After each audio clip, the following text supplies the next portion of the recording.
welcome to today's presentation. Thank you very much for coming. This camera is really throwing me off. Okay, I'm going to thank you very much for joining the meeting.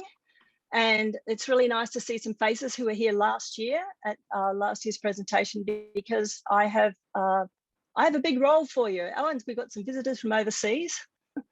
So thank you. And so this is about neurodiversity, and I'm looking at this now from a year down the track. I've changed careers slightly, and I'm now working in the university system after many years of working in the school system. And okay, all right, thank you.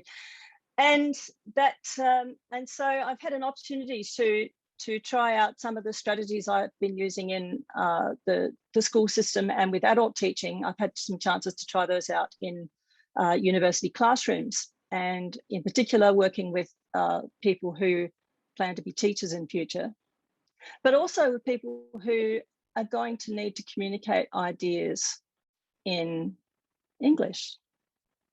And I always impress upon them that, like, you have a story to tell, you have an idea to tell. So let's find a way to do that. And of course, we've had the issue of COVID that has made things a little harder to do. And but at the outset, what I'd like you to understand, if you're not a person who has a neurodiversity of any kind, by which I mean dyslexia or maybe attention deficit disorder, or dyspraxia, you have difficulty with coordination, or perhaps you have autism, your autism spectrum issues, or you might have a color issue. But basically, being neurodiverse is a bit like this.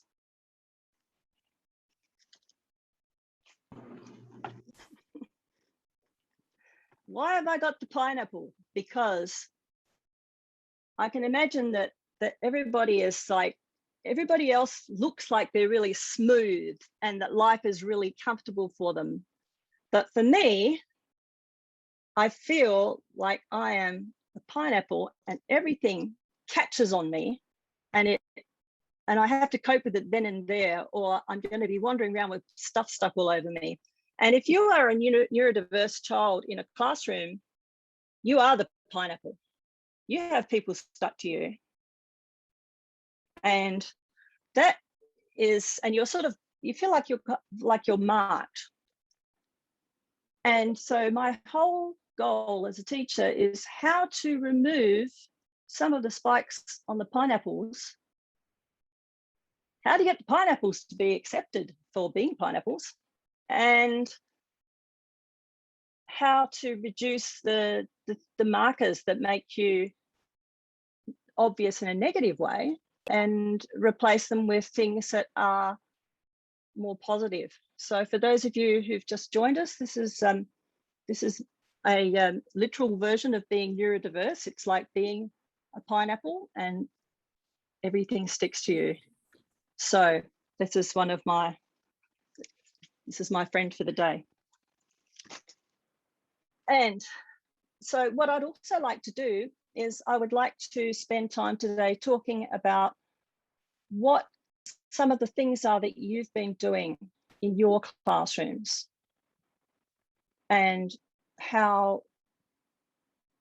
they're working for you, how they're not working for you, what you would like to, how could you change them? What are some of the things you want to adapt to help the students that are just more challenging? They put things in late, they might, they don't answer the question specifically. You give them a question, but they don't necessarily answer it. They lose their log-ons. All of those things, like how do you handle those situations? And what I would like to do is to get people to go into breakout rooms and to think about when you've had the experience as a teacher where you know you've sort of just missed with a student, or when you've actually had that success of really connecting with a student or a cohort, and what was it you were doing that made it work, what didn't work? And if you've been trying something like universal design fonts, or doing brain breaks, sort of giving people time to start moving, how did that work in your classrooms? Okay, so right, so we have 19 participants. So Alex, if we could, did you want to run those breakout rooms yourself, or did you want me to do them? Would you mind doing that, please, Jose? Sure. That would be great. Then tell me. Thank we've got you very 19. much. We've got 19 people.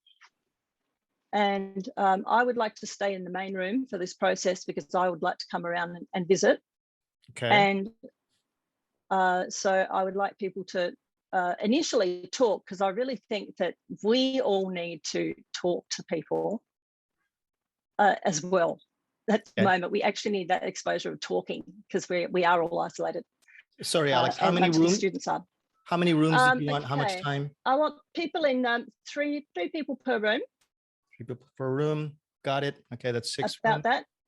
Yep, and for about 10 minutes. 10 minutes. Yep, and we'll be doing some. Doing some feedback, and I'll give people a Google slide to write on. And welcome back, everyone. We just had a 10-minute breakout room session. No, I'm talking to the recording. All right. Just want to remind everyone that your cameras are on. And if you want to turn them off because you're being recorded again, you're quite welcome to. Alex. Right. Okay. Thank you very much. I had a technical issue with the Google slide thing, so I would like to do a more traditional feedback, which is getting people from somebody from room 1 to talk about what did you cover in your session, and I'll memo that so we can see it, so everybody can see it. So have we got somebody from room 1, please? You might need to tell people who was in room 1 in case they didn't actually look. Ah, okay. Right. Yeah, we just got assigned to the rooms, and so we don't know. I mean, I know I was 6, but not everyone might know. Jenny, why don't you start, and then everyone think about maybe we'll be tagged as the reporter for the room. But Jenny, why don't you start with your room? Just in terms of what our room talked about, it was a little bit of personal experiences, and then just talking about comparing like little young learners, we're talking K through 3, to university learners, and whether or not they do or don't understand their differences in learning, or the strategies and tools that they need to help them succeed.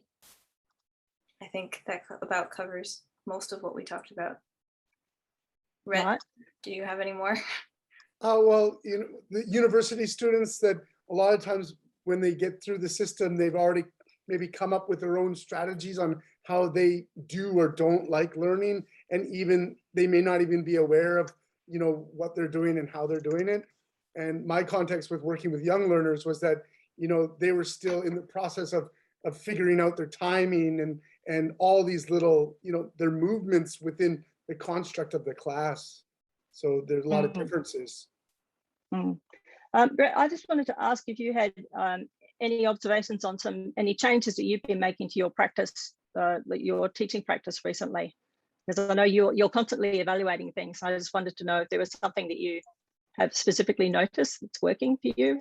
Well, one thing that I started doing is for dyslexic students who may not understand text as easy as other students. I've been doing one worksheet with visual priming so that they can cue images and see how these images work and build more visual pictures and meaning in their head.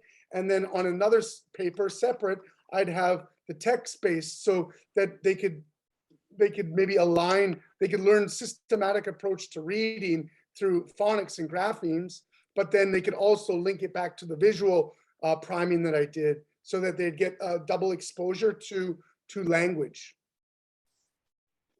Okay, all right. Thank you for that.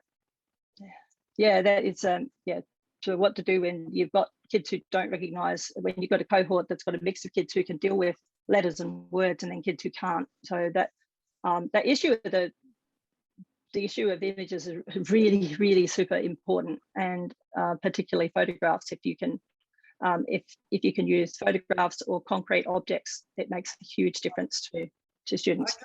I just want to add that sometimes I'm divided, because there's always that the divide between cueing or no cueing, or teaching a straight phonics approach to reading, and it's like, well, I'm doing language development, and like reading comes from some sort of known language, but when they don't have that in in an L2, then where are these images, where's their memories coming from? So I'm like, I created two camps, I guess. Okay, yeah, so there's that division of where, yeah, what is the right way to go? Is there one right way to go? And as a teacher, you're under a lot of pressure from two different directions. Okay, all right, thank you. And okay, let's have a look at the another room, please. Okay. Got to get back to the participants list. And Jose made the room, so if he just clicks on the breakout room list, maybe you can too. You can just see. Jose is just away from keyboard at the moment. okay, right. It was Michiko, Tommy, and myself. Oh yeah, and I was not there. So You weren't there. We should go to room 2. Yes. Okay, room 2. All right. And Scott Clark. Okay. Scott's here. I'm unmuted. We just generally talked about problems that we had in the class with students. Mm-hmm. We didn't really come to any conclusions or anything, just things like students that have dyslexic or ADHD students, put more examples on the board before you give them independent work. Go through it with the class before they do it on their own. It helps. There was one idea. Okay, when you say you put things on the board, what kind of things do you put on the board? Well, I'm teaching elementary students, so they're learning how to read, like they're learning grammar, like what is it, it's a, or what are they are, plurals. So, and then they have to do a worksheet.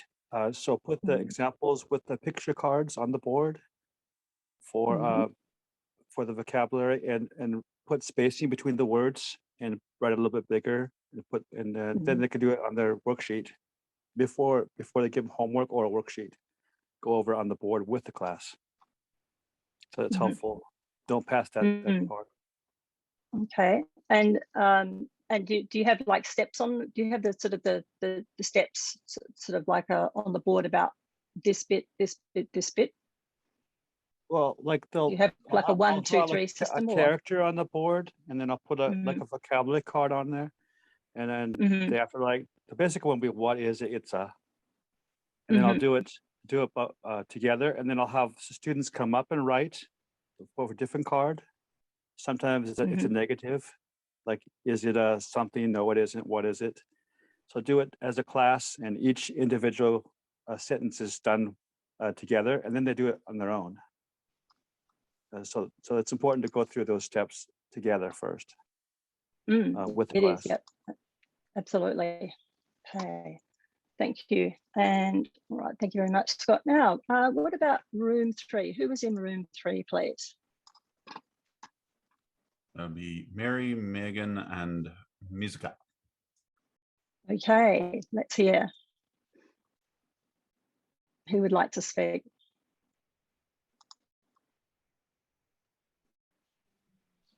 Hi, I'm here. Okay. I'm walking around preparing for classes. Yep, okay. The three of us talked about our experiences and what we might have done in the past. And two of us had actually tried out some of the special fonts you had talked about in previous presentations, as well as working with colors of paper and colors of ink. And so also trying to not single out the people as much as try to help them so when they go back to face at a university, nobody will think they were special. Yes. So our group was both university professors and kids teachers, so it was a mixed group. Yeah. Right. Okay.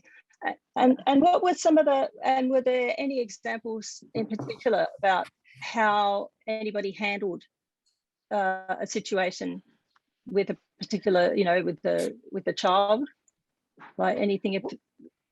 Any ways that people solve particular problems? Well, what I was able to do was because I own my own school, I just made a brand new class on my day off to allow these kids to all come together. And I rewrote everything, or I was able to change the font on the handouts the kids get. And also did some color work. But the big thing for me was actually getting these students away from everybody else, where the other kids are just reading like crazy, and they're just the words it's like they can't see them, whether they're moving or they're because of dyslexia or whatever. And so some individual help with these kids, and hopefully they'll be able to go back with everybody else.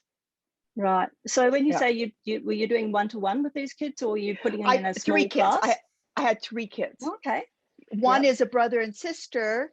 It's the brother who is having problems. And another boy who's 3 years older, but he's never been able to read.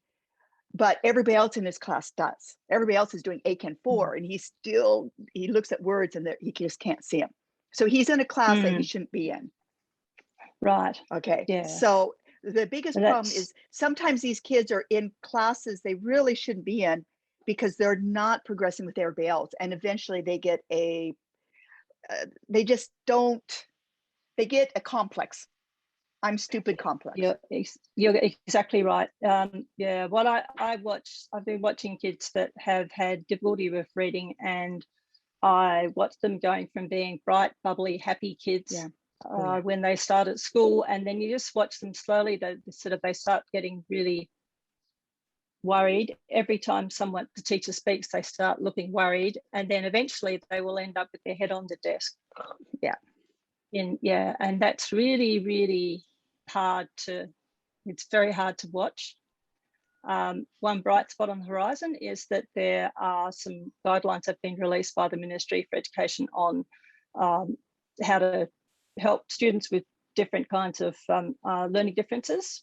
And I've got those in a link, which I will be providing to everybody later on with a pile of resources. Okay, thank you very much.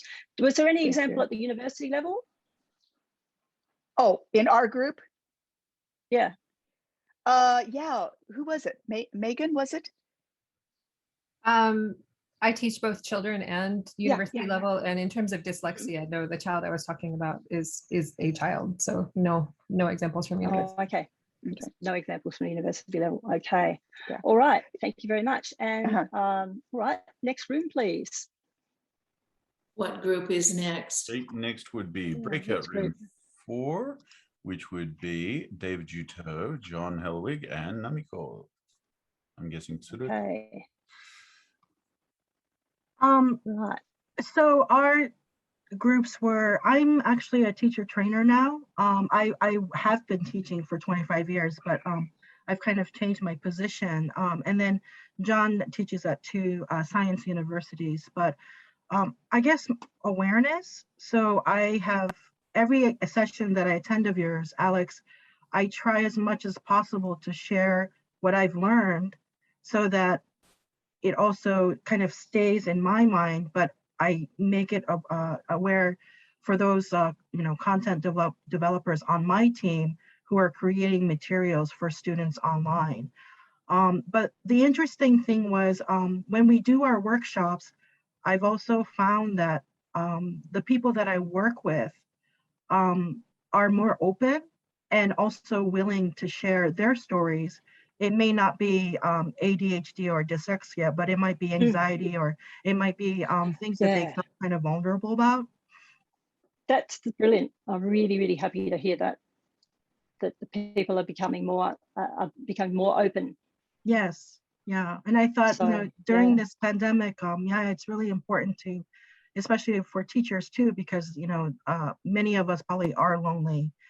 Creating these materials on our own, and it is a good place to kind of emotionally bond as well. So that was a very positive thing. Yeah. Oh, that's really really good news to hear that. Thank you. Okay, and right, anybody else from that room want to say something? Okay. Oh, John, you're on mute. Oh. Okay. Sorry, I'm on my phone, so it every time we come in and out of session, I have to adjust it. Okay. Yeah, basically, I've given the students some information about changing worksheets into different colors and changing them into different fonts, but I don't do that for them. I let them do it if they need to, if they want to. And when I get the homework back, I see very, very little that's different color. I occasionally see different fonts, but that could be they just feel, well, I don't know. It's not consistent all the time, so I don't know for sure. If it's something that they just felt like doing that day, or if it's something that they need to do and all that. Other stuff. Basically, I just try very quick question. Sorry, John. Yeah. So when you do it, you demonstrate on screen how to change the fonts yourself, or do you? I have, yes. The background. Basically, when I at the beginning of last semester, and I'll do it again beginning of this semester in September, show them that they can do it if they want to, and show them how to do it. Basically, we're using Word for the, I send them templates, handouts in Word, and I'll go in with my, with a share screen and show them specifically how to do it if they want to do it, and but as I said, I colors, I haven't had anybody send me back homework in different colors. I can tell them that they can keep the color if they want to. Maybe they switch it back right before they upload the file to my to Edmodo and all that, but yeah, I suspect they might do. I know that I personally have done that. I have been I'll work in something, and then just before I post it, I'll before I send it, I will just change the color back, basically, because my color isn't necessarily somebody else's. Okay, thank you very much. Speaking of fonts and colors and things, have any of you been looking at this little hit right here on the, I've got my finger on the wrong side of it. I'm having my dyslexic moment. Okay, right here on our OTJ site, have a look at the page here. If you've got your phone, if you've got a phone handy, or even if it's on the computer, if you have a look at this screen without leaping out of the thing, you can see this little image right here. And if I click on this right now, I'm going to click on this point. Okay, I've now got the option to, this is a total dyslexia challenge here. I've now got the option to change the font. So I can change it into, let's have a look at another one. I've put it into Dyslexia font. And this is really not how I expect to do this. Alex, would you like to do that on your screen? Yes, I will. That would be great. Thank you. Thank you. Sorry, I'm just having a technical issue. Yeah. So Yep. Go ahead and talk. Yep. Okay. So so what Jose's doing is he's switching the just hitting that accessibility button, and this is a WordPress feature, and hitting that contrast. Just go to the contrast version. Let's see what happens when you hit contrast. Yeah. Okay. So that goes black on white. And hit it again, and it goes to that version. And I think we've got one more, haven't we? Yep. Is there one more? It's back to normal. Yeah, we've got 3 versions. And now if you hit the font button,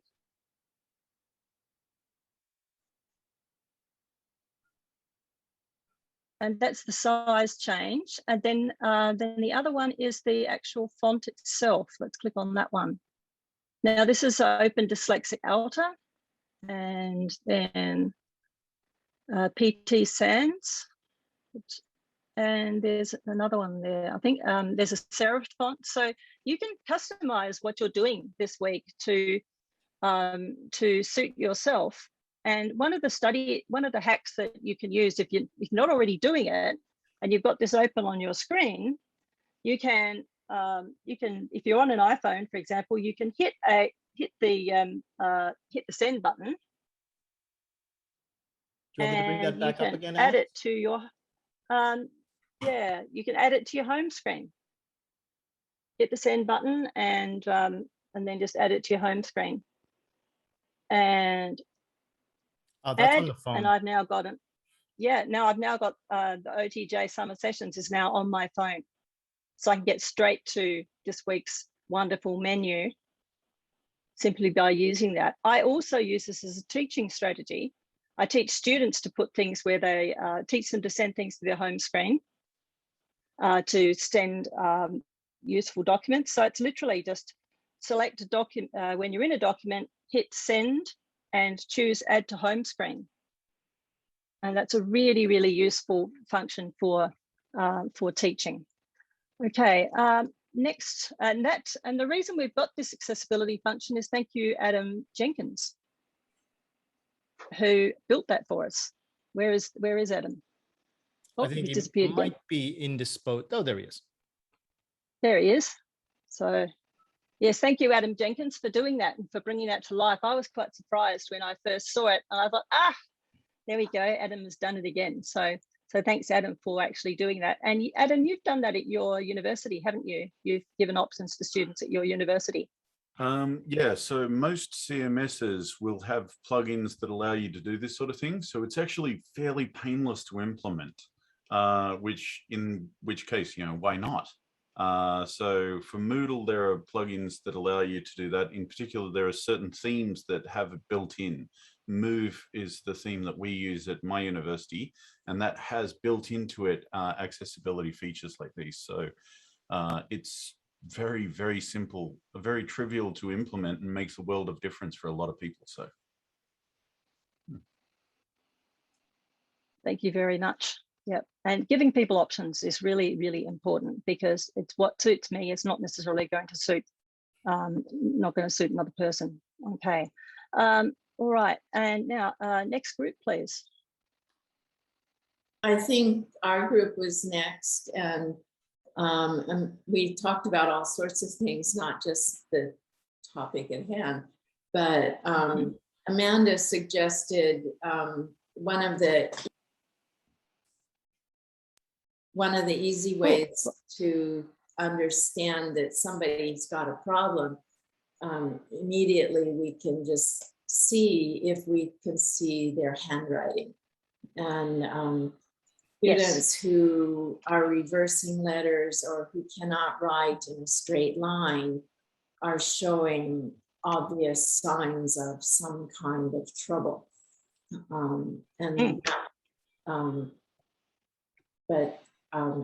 Because schools are not teaching handwriting the way they used to be, just sloppy handwriting might in itself not be a sign of dyslexia, but reversing letters or not writing in a straight line would be. Also, I was surprised that other people at their universities, they get a notice from the administration if a student is dyslexic or not, or has been tested. And I have never, in all of my years of teaching, gotten any kind of a notice like that. So I don't know if they don't share that information, or if they just don't share it with me. Yeah, at my university, we get notification if the student has reported themselves to the administration, has gone to the help center, and has a diagnosis from a doctor, a psychotherapist, a psychologist.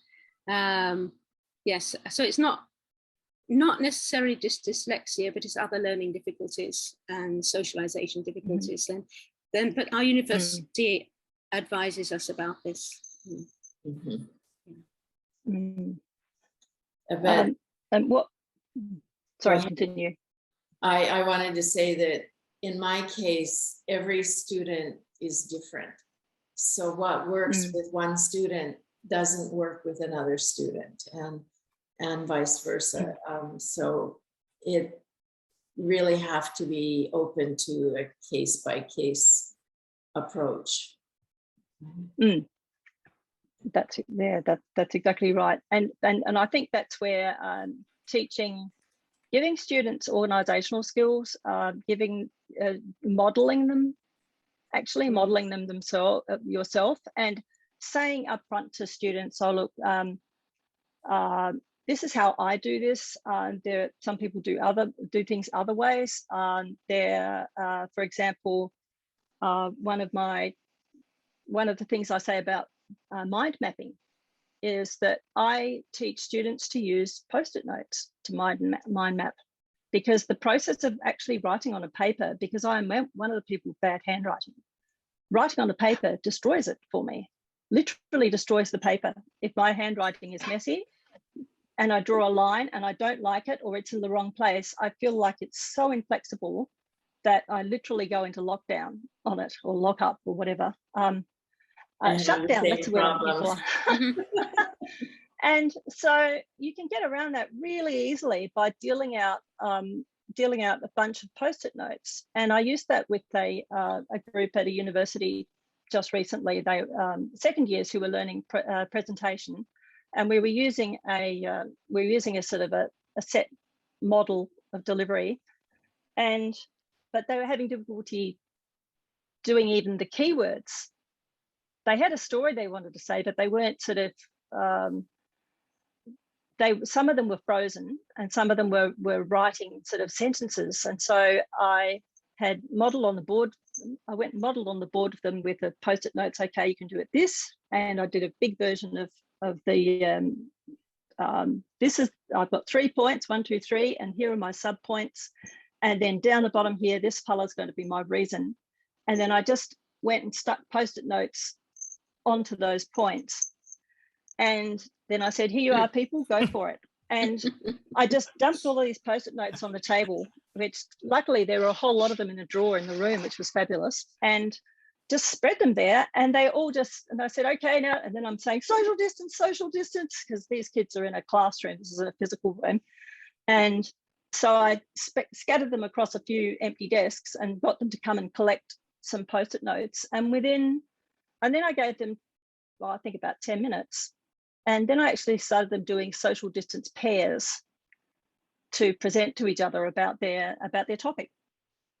So it went really, really fast. It went from, and because quite often an activity like that, planning your presentation might take a long time.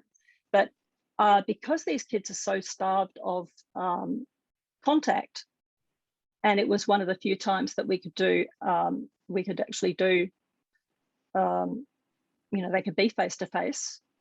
I decided, okay, we're going to use the desks to build a social distance barrier.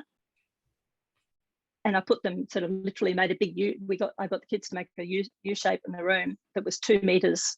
And then we spaced them out by 2 meters, and we had all the windows open. And then they were able to just progress around the around the U shape. It looked for anything like a set of dentures. I think is probably the best way to describe the shape of the shape of it is a set of dentures, and they were going around the outside of the teeth. It was very, very simple progression, and they went from so in the space of 20 minutes, they went from sitting staring at their paper to writing their plans to presenting to each other in pairs.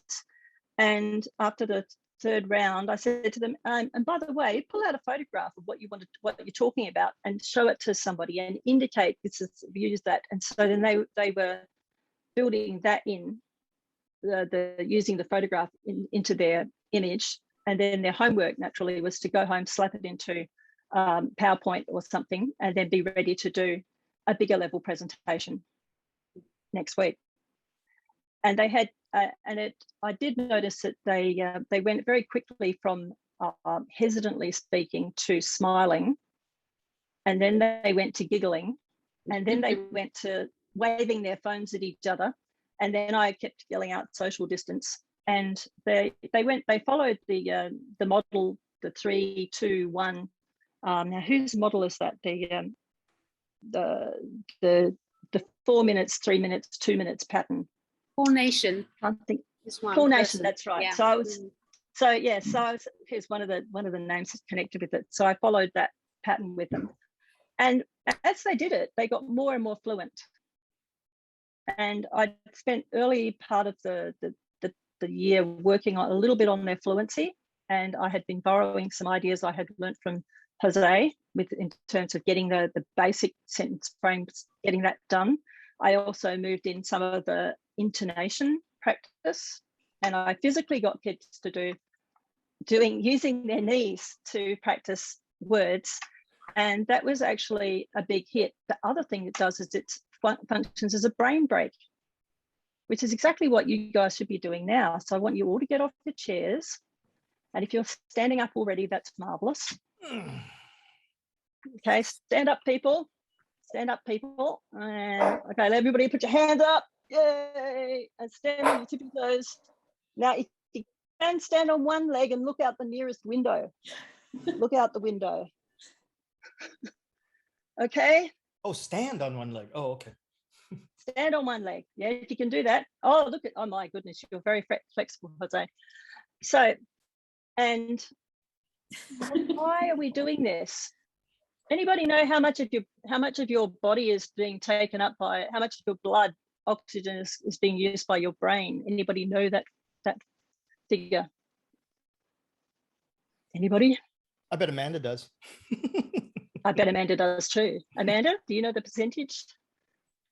She's got a presentation. I'm useless at remembering that kind of data. So it's a big amount. It's a huge amount. It is. It's yeah. Well, okay. It's a rhetorical question because it's 40% of your blood oxygen, is what I've heard, is going into your brain. And you and after 20 minutes of sitting down, you're going to lose 15% of that function is gone. So after 20 minutes, you need to be up and standing, and that is very, very easy to do. And I found I explained to the students why we were doing it. And they and I had no resistance whatsoever from any of the students in the classes. They were all standing up, and as soon as I, by about the second or third lesson along, they just all did it. As soon as I said, okay, everybody, let's stretch, and they're all just standing up and stretching and doing something, or you know, finding an activity. It was good, very useful. Okay, now Musica, are you with us at the moment? Is Musica here? Not yet, I think. Oh yeah, so she was in. Yes, I'm here. Oh, you're there. I'm here. I'm here. Okay. Yeah, I'm here. Are you able to speak now? Yeah. Okay. Yep. Yep. Yeah. Could you tell us your?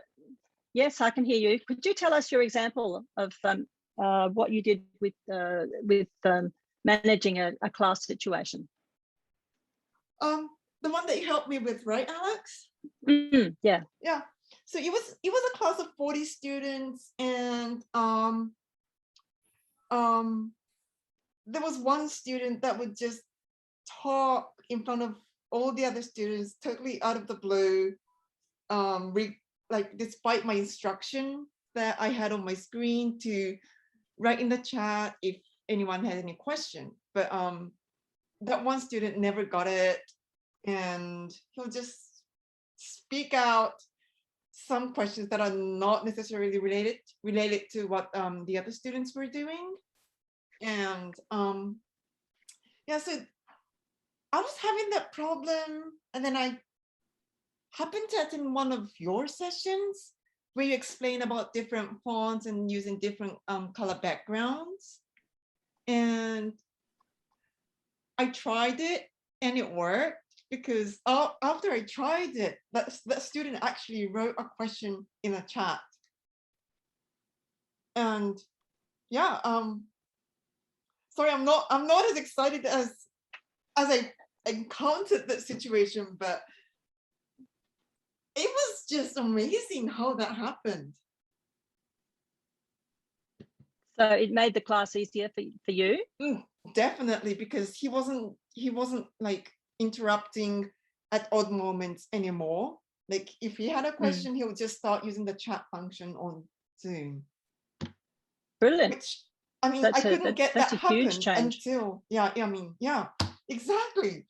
Not just for him, for all the other 39 other students as well. And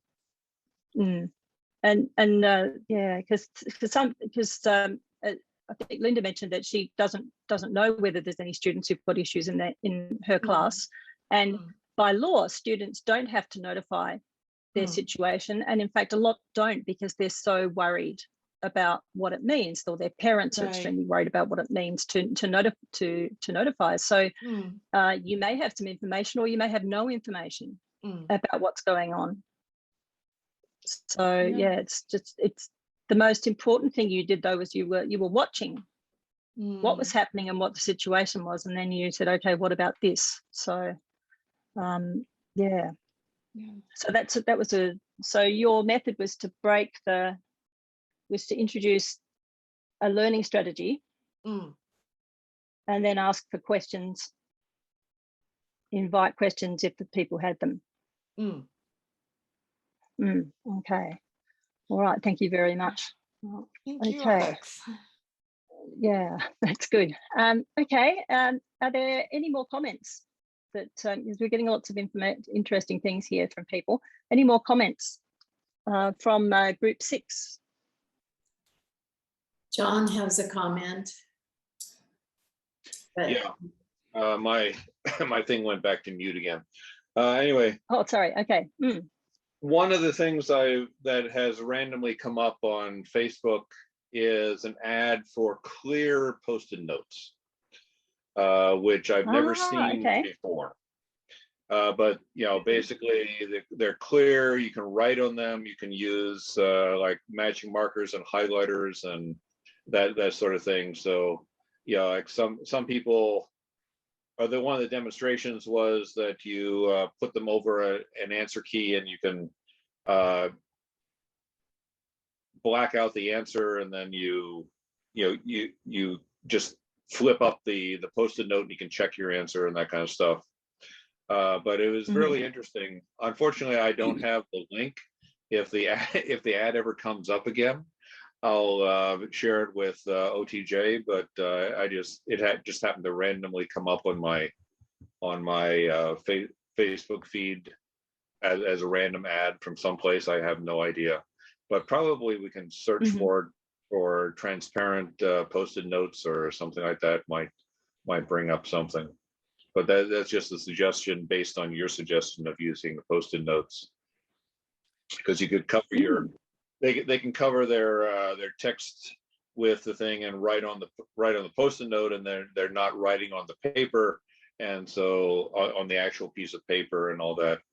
One question I had is I use homework templates, and the students type in their stuff, and you know, so basically looking at their handwriting is obviously not an option because they're typing the stuff in. You can look for errors, and but then the question is it a something that their spell checker just didn't have to catch, or they just ignored the notification from their spell checker, or is it, so is there any way to tell with when you're getting feedback from this, or when you're getting assignments back from the students that are typed, is there any way that you can tell that they're having problems?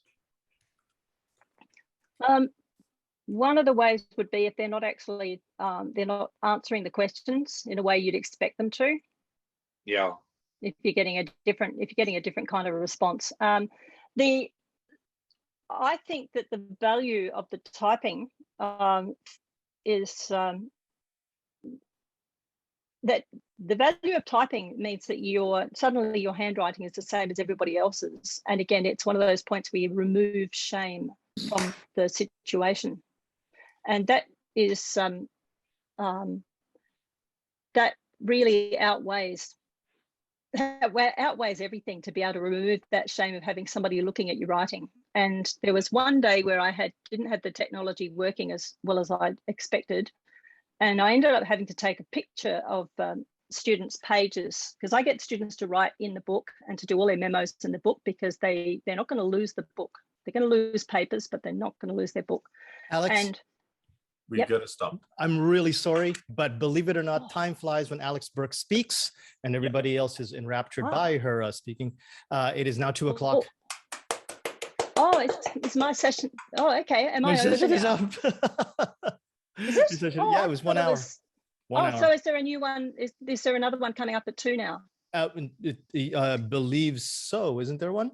You guys are next at 3. The next one is yours at 3. Whoa, one at a time. Hold on. No, sorry. Mistake has been made. Sorry, we do not have to end, because the next one's at 3 o'clock, and actually it's you. has it until I'm sorry. 30. Alex, you're good to go. Keep going. I'm sorry. Keep going. Sorry. You're good to go. Keep going. Sorry. I'm kind of my train of thought has been run over by your. I'm sorry. I'm very sorry. Your friendly moose organizers are so disorganized. Sorry about that. No. My friendly moose organizers are great. Yeah.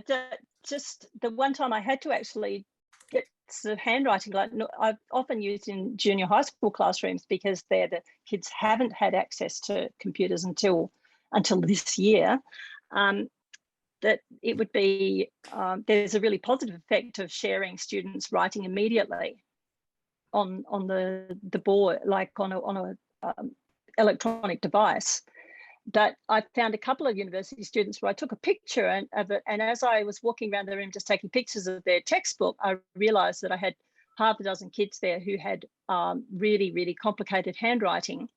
And I thought, okay, what am I going to do here? Because I don't want to embarrass these kids about their handwriting, which they're obviously going to be aware of, because they've got to university level and they have got handwriting that is their memos are clearly not the same as the kids next to them. So that's when the fact we've got the ability to do everything on typing is just fabulous. The other thing that I would recommend is that you get them to do text to speech. And I did that. I've done that in 2 ways. One of them is in, I got students to use the program Natural Reader. And I've got a link to that in the document I'm going to provide shortly. And in that, I would get them to dictate in English into Natural Reader. And if they had headphones, I tell them to put the headphones on and then open the Natural Reader thing. And in Natural Reader, you could have the option to paste text or to dictate. And I get them to dictate. And they and this was the first class I did this with was a very quiet group of non-English majors, and they were so excited when, I mean, they've put in a number of years of learning to speak. And I said, if you're not sure what to say, just do a self-introduction or maybe just read something out of your textbook. And when they saw that what was being, they were saying was recognized by the computer as English, there was a, suddenly there were all these voices sounding off, oh, wow, look at that, in Japanese. And then they'd all start giggling because the computer would be trying to turn those words in Japanese into English, and they'd get a weird result. And then they all just put their heads down and they all started dictating very carefully into voice to text. And that was another day that the atmosphere in that class changed, because there were some of them at the very beginning had expressed how they were not really comfortable about English. But when I gave them a tool that made it easier for them to do, they were really happy to use it. So that was one method, was dictating directly into, say, Microsoft Word, into PowerPoint, into Keynote, or into something like Natural Reader. And with Natural Reader, it's got fairly good voices, so you can just listen back to it. The other way that I used it was in Flipgrid. So because kids couldn't do as much speaking as I would have liked them to, and I wanted to analyze their pronunciation, I got them to do short Flipgrid videos. And when you use Flipgrid, there is, when you look at a video, you can see a transcription of what you've said will appear. And so when I did a first review of their Flipgrid videos, I gave them feedback by copying and pasting their spoken language, or like a sentence or two of it, and said, look, the computer has recognized most of what you've said as English. And I've just put a mark in a couple of spots where they could work on it.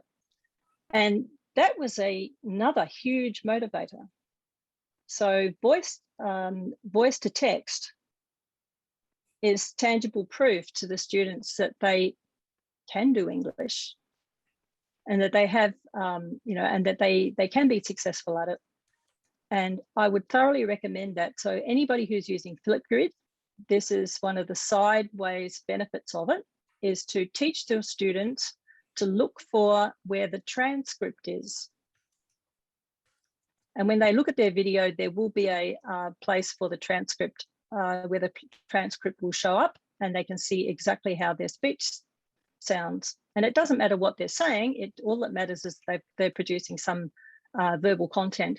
And the key things that I found, which I would like to pass on, is that if students said Japanese words slowly, so as in a very slowly and clearly, they would be picked up really easily in English. So you'd get words like Shiga City, in Shiga University in Hikone, that would actually come out really well. But if somebody said Shiga University in Hikone, it would just come up as sugar, would be the most common reaction.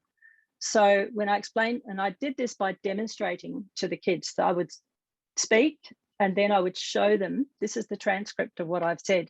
And they took that on board, and they practiced saying their names, and to say the words, any Japanese words they were going to use. This is called a something or other. This is called something, it's called something or other in Japanese, because I think there's a lot of value of representing both languages when you're talking about an object in Japan. And just seeing that transcript made a big difference to students' attitudes. So that's another way to use an IT function from there, is voice to text, text to voice.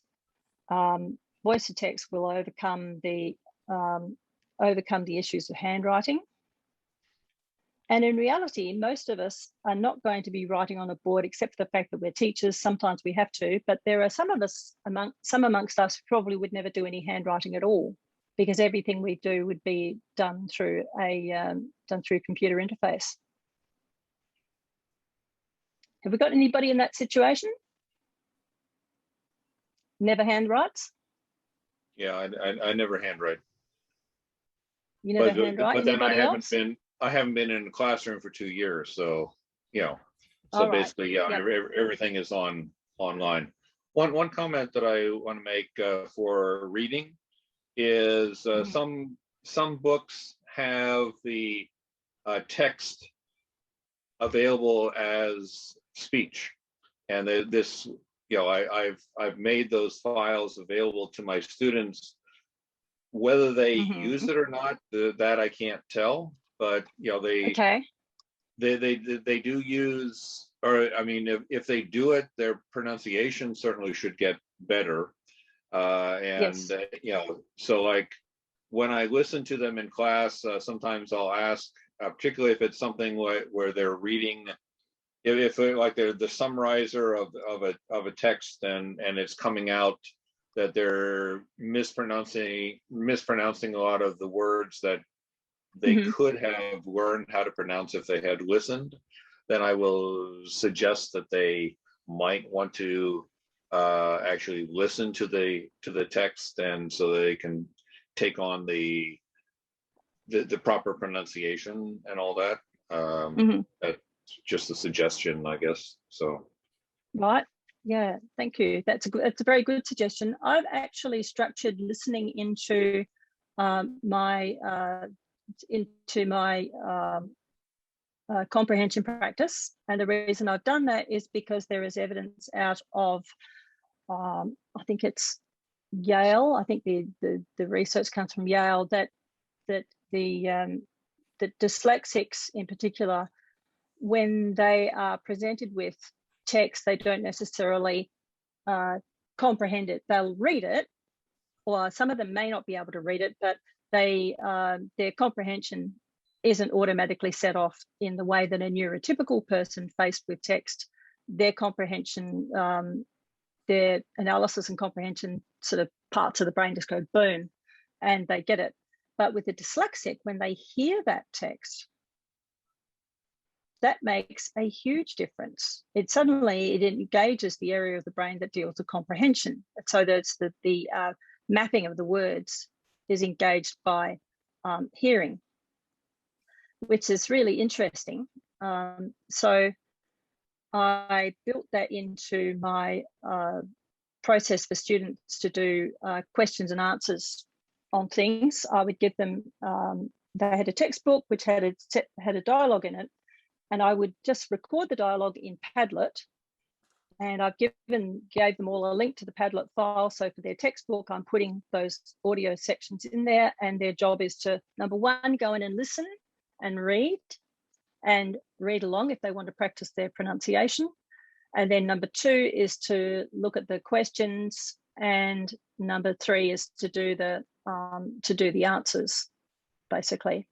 And I noticed a big difference in their behavior when I mapped out the three-step process. More of them were listening, and I noticed a difference in their fluency when I listened to them reading aloud, because again, I'm in a situation where I've had some chance to literally wander past students in a socially distant way and listen to them doing questions and answers with other students based on what they've been reading.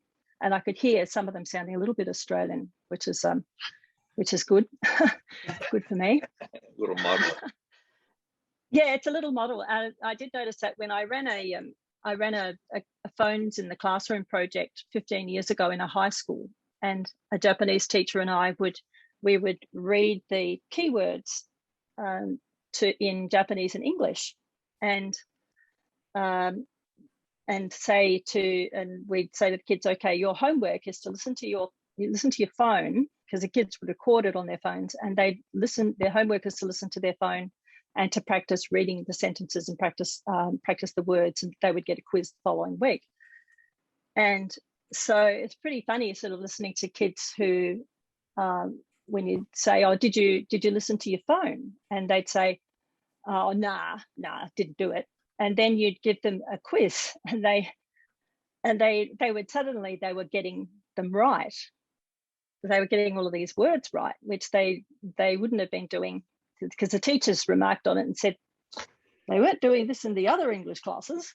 So the factor was listening, and that audio and using your phone in the classroom. I absolutely recommend that too. I've done that this year, been doing that this year with the university students, getting them to get their phones out and listen and record me speaking. And I've also done a student engagement thing, which is I would get one kid to read the Japanese and I would read the English. And we demonstrated why it's best to have one person come up and do the recording, because if you try and just record from a distance, it's not going to work very well. So the kids actually enjoyed coming up and being the assistant teacher. It was quite a good process. Now, another thing I wanted to cover was one of them was from some of you have seen the bottle caps in my workshops. You've seen these, and recently I did a presentation for the School Owners Association, and Lawrence Hong, who I think might have had to go, maybe he's teaching, he came back almost immediately with a new version of the bottle caps, which was great. He's been doing a project with his daughter of various bits and pieces that he's been making, and one of them was, I'll just bring this up on the screen now.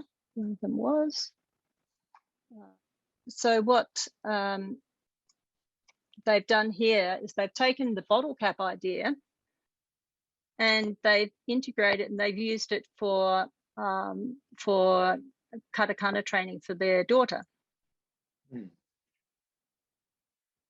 And that was, I think Lawrence got that up and running about 24 hours after we did the workshop after I did the workshop at the School Owners SIG. He got that up and running. So he's put a word which is, he's connected an image to it. And the reason it's on the ground like that, and I normally put the bottle caps, the letters on the top of it, but the reason he's done that way is that he has got a magnetic sheet behind it, and they've positioned a little magnet behind each of them, so that can be stuck on a wall. And I think he's actually printed it onto magnetic sheet, and it can just go straight on a wall or a fridge or something, and she can work on it standing up, and it can move up the wall as she gets taller. So I thought that was a really brilliant example of how somebody picks up an idea and makes it their own. Okay, I'll just stop that share. Okay. Also, putting the letter on the inside of the bottle cap would protect it from getting messed up longer. Yes, the interesting thing about that's a really good point. The interesting thing about that is that I would normally put them on the outside, and one of the reasons I did that was because I worked with a boy who had Down syndrome, and he was just one of the children in a class of kids with a range of different neurodiversities. And I was doing what is the ABC Tower with him. Let's see if I can. Okay. When I noticed when the boy was doing when he was doing this activity, which is the ABC Tower activity. Let's see if that works. There we go. Of course, they're not all that fast, but I noticed that when this boy was, he'd previously been sitting on the ground, and there was a helper watching him very closely and basically assisting him when he was trying to build the tower. Not this particular child. This is a crash test model child provided by a school for me to video. But I'd noticed this boy was sitting doing, he was attempting to put the letters on, but when he was sitting on the ground, he was just casually placing them. But when he stood up and he looked directly down over the letters, suddenly his accuracy was 100%.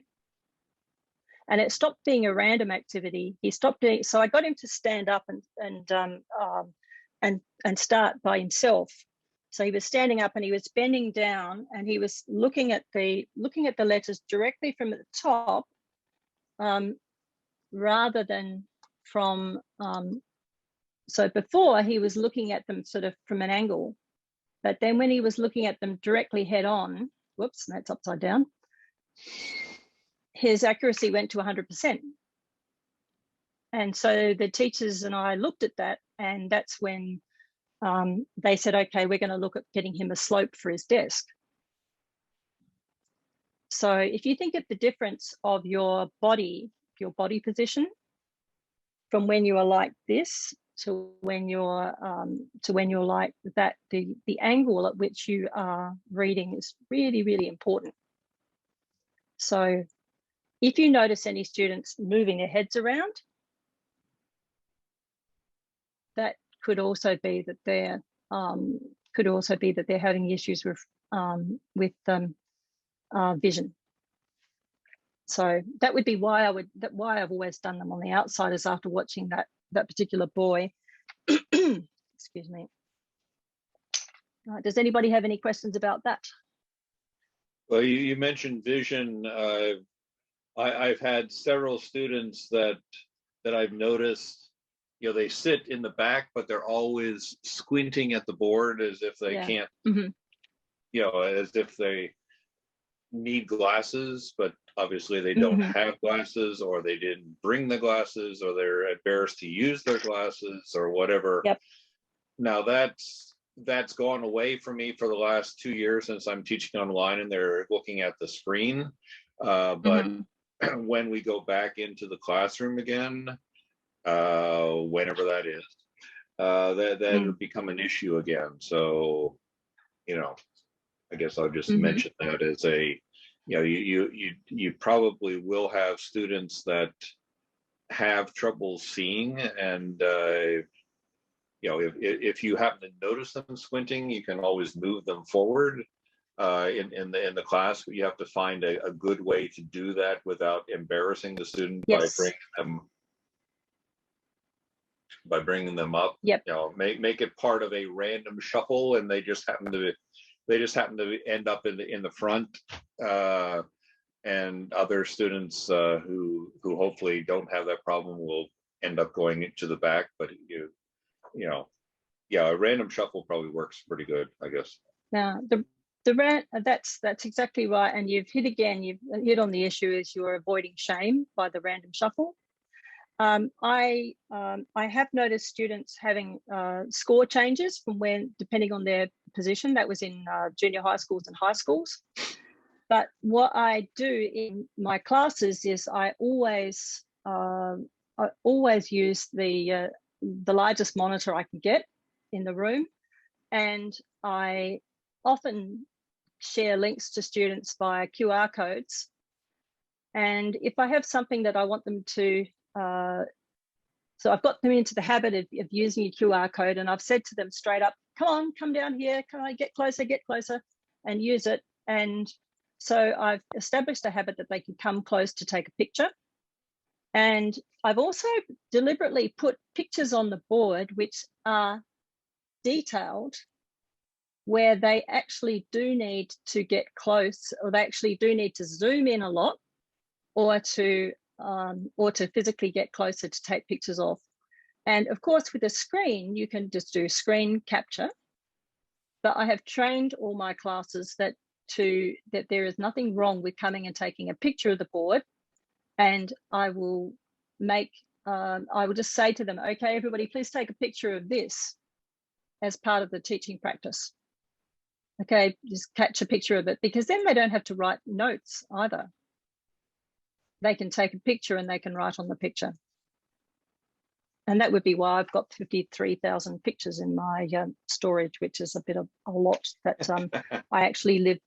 I live by pictures, and every day I'm on a dyslexia board, and a dyspraxia board, and I listen to what people are talking about, and I help sort of people find resources, or I might share some of my sort of learning situation in a group discussion or something. And that is, taking pictures is a big hit, and there are a lot of people who do that as a coping mechanism.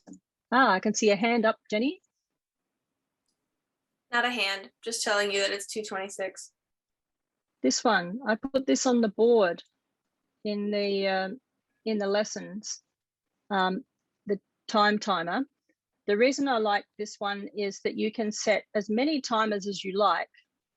And so and if you've got a way of sharing a window, so you could basically put, if you can make this into a window on a desktop, I think you should be able to share it to breakout rooms. Yes. Does anybody know whether that technology is possible? Yeah. That's quite basically possible.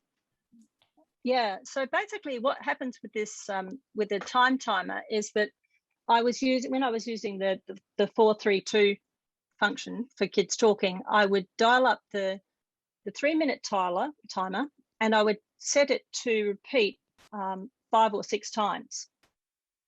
So whatever my length of activity was I was going to do, I would just have it set up so it would be automatically repeating. So then that way, if I was moving around the room, I don't have to go back and reset it. So I'd set it up, it has a time, and they'd all know that at that point, they say bye, and they'd change, or they'd,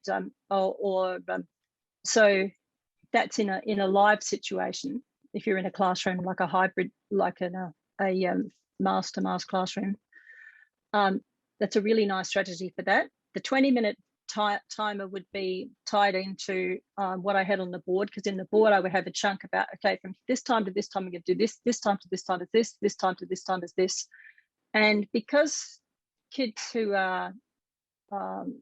don't enjoy studying are always watching the clock, this is a really good way to make a productive use of watching the clock.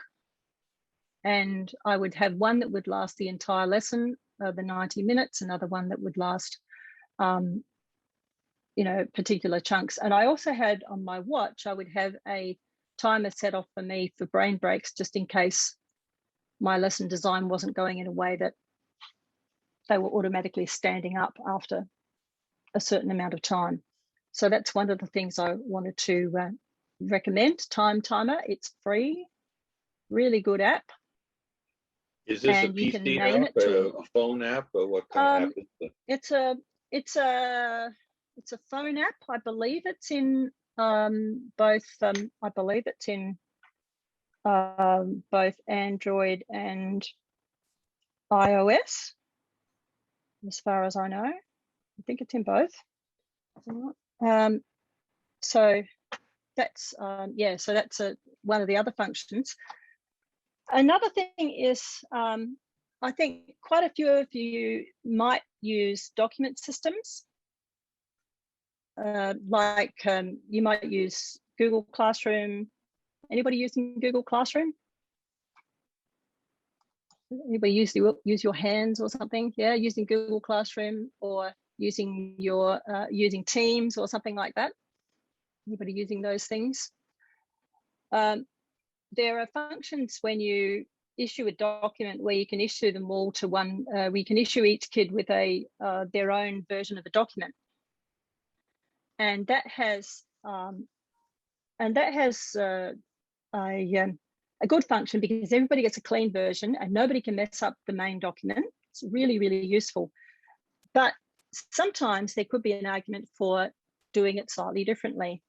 And I'll just grab the next example. So, and this example comes from my mate Margaret, who was meant to be going to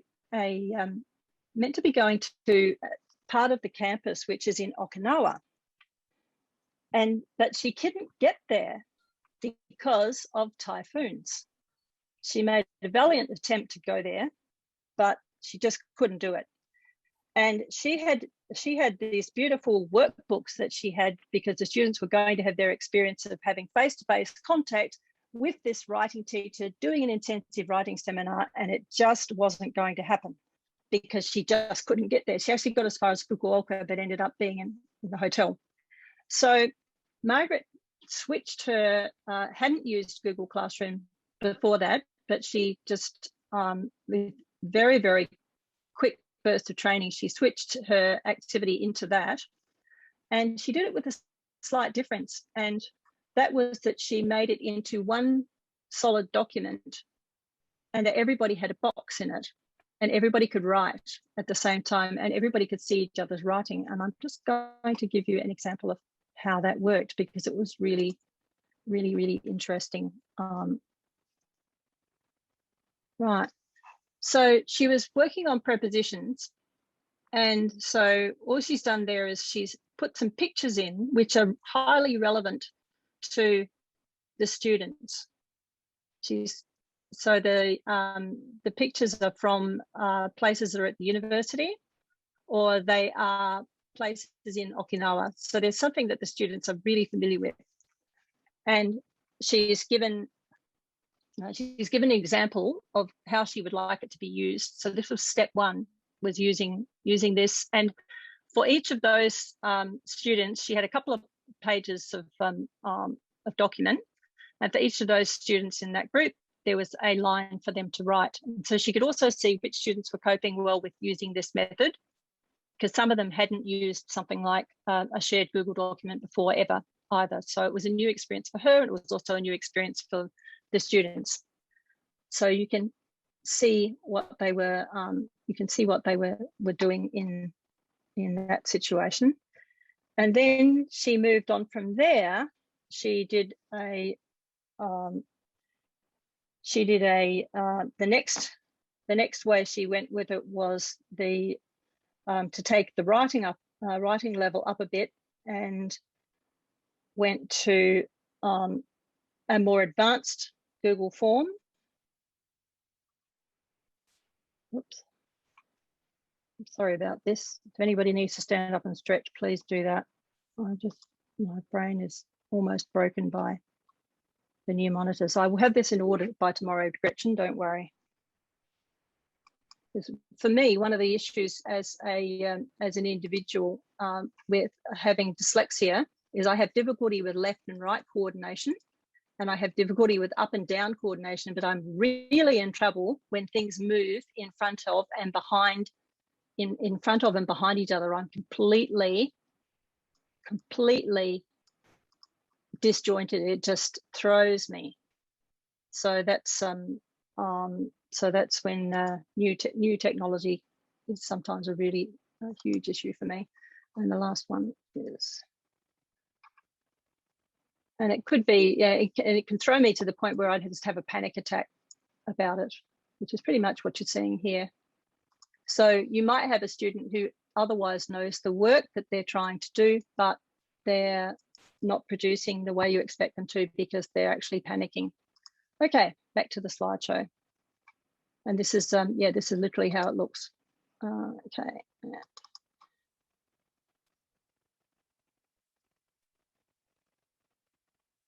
Okay. Okay, so whoops, that one there. Okay, this was her second step, was fairy tales with a twist. And so she gave each of the students a box, and they rewrote fairy stories. And so we've got once upon a time, there were an old lady and an old man living in a small village. One day that old lady went to the river to wash clothes, and the old man went to the forest to collect firewood, and the old man was floating down the river, and the old lady was so surprised her dentures flew away. So they were sort of making their own different stories. Some of them were using the Momotaro story, some of them were using other stories, but they were all writing. And so for Margaret as an editor, she had a bunch of students, and she was simply in this one Google document, she was going up and down the document and able to do comments all in the one place. Whereas if you think about, if students are writing and you want to look at what they're doing easily, if you've got them all using a different Google document, and even if you've got all of those windowed on your screen, you can't really see exactly what each person is doing at the time in real time. Whereas if you use this method of using a table format inside a Google document, you can get right in close and see how people are writing very, very easily and give on-the-spot feedback. So it's a really efficient method of using a different way to use a Google document. So I just wondered how many of you have used this kind of a technique with a joint student Google document? Anybody? Anybody ever tried that? Once? Yeah, Jenny's done it once. Yeah. So that's that I would thoroughly recommend that. I'm definitely going to have a go at doing that when I go back to school, because I want to work on students writing, and I'm definitely going to use that method. So okay, and I think I've pretty much covered all of the things that I wanted to add in today. So do you have any more questions or anything you want to anything else you would like to add or to ask for at this point? Then if there are no questions, before we all forget, I would like to ask everyone to, if you have not yet opened up your mics, to go ahead and open them up. Let's give Alex a hand. Yay. Thank you very much. Thank you. Thank you. Okay, now. Thank you, Michiko. Now those final questions. The final questions. Okay. Chat. And there aren't any final questions, so I'm just going to mention this. John, I'm sorry I had to mute you through the meetings, but we had a couple problems of people not realizing they were unmuted in John Carl's presentation today. So I'm terminating with extreme prejudice anyone who leaves their microphone on unless they really do intend to talk, because it can happen and it really does screw up presenters. No problem. Yeah. Yeah. Something I just wondered is, am I actually able to add an asset as such to the page? Yeah, but only if you stop calling it an asset. All right, I'll call it. Well, you tell me what to call it. Yeah. So yeah, you decide what we call it. Links and documents. I would like to add. Yeah, we'll help you. You want to put some more materials up? I mean, last year you put up a whole heap of really good stuff too. So yeah, of course we'll help you whatever you need. Yeah. But I just thought I would like to put, because I've got a killer document that I've assembled, and I want it to be available to people to look at. So, but I also want it to be really stable. So at the moment, it's all in Padlet. It's like the Neurodiversity list from hell, and it's all in Padlet. But Padlet isn't necessarily stable all the time. So maybe this is where I need to actually use the Burke Moodle You page. can add a button if you like that links to the Padlet. In fact, that's what I've done. A button later. So yes. You're inviting me to put a button on something. A button. I actually have right now on my page a fake button that at 4 o'clock will turn into a real button to a Padlet. So it's exactly what you're after, I think. The Padlet's going to stay up, right? The Padlet's going to stay up. Yep. And I've been improving the Padlet as well. So I'm trying to find another home for it. So, or another way to make it more stable, because sometimes it crashes. So if sorry to interrupt. We had a request to basically turn off the recording. So I'm going to turn off the recording now. Okay.